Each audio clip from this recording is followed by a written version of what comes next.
Hello friends.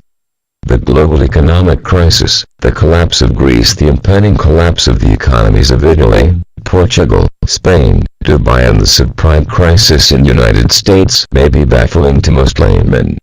I am now going to explain this economic collapse in a simple layman's language. Please listen carefully. This will help you take informed decisions. Mary is the proprietor of a bar in Dublin, Ireland. She realizes that virtually all of her customers are unemployed alcoholics and, as such, can no longer afford to patronize her bar. To solve this problem, she comes up with a new marketing plan that allows her customers to drink now, but pay later. She keeps track of the drinks consumed on a ledger, thereby granting the customers loans. Word gets around about Mary's drink now, pay later marketing strategy and, as a result, increasing numbers of customers flood into Mary's bar. Soon she has the largest sales volume of any bar in Dublin.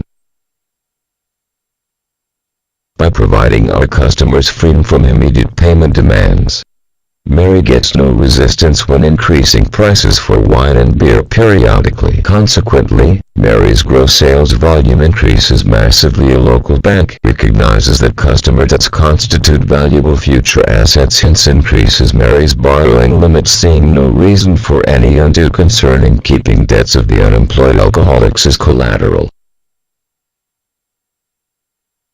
Expert traders at bank figure a way to make huge commissions, so transform these customer loans into bonds. Drink bonds, alcobins and pupins. These securities are then bundled and traded on international security markets. Investors don't realize that the securities are the debts of unemployed alcoholics. Nevertheless, the bond prices continuously climb. The securities become the hottest selling for nation's leading brokerage houses.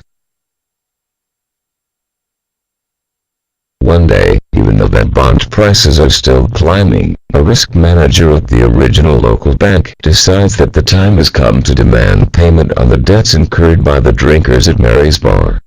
He so informs Mary. Mary then demands payment from her alcoholic patrons, but being unemployed alcoholics, they cannot pay back their drinking debts. Since Mary cannot fulfill her loan obligations, she is forced into bankruptcy. The bar closes and the 11 employees lose their jobs. Overnight, drink bonds, alcobins and pupins drop in price by 90%. The collapsed bond asset value destroys the bank's liquidity and prevents it from issuing new loans, thus freezing credit and economic activity in the community. The suppliers of Mary's bar had granted her generous payment extensions and had invested their firm's pension funds in the bond securities. They write off Mary's bad debt and lose over 90% of the value of the bonds. Mary's wine supplier also claims bankruptcy, closing generations-old business. Finally, the bank, the brokerages and their executives were saved and bailed out by a multi-billion-dollar no-strings-attached cash infusion from the government. The funds required for this bailout are obtained by new taxes levied on unemployed, middle-class non-drinkers who had never been in Mary's bar.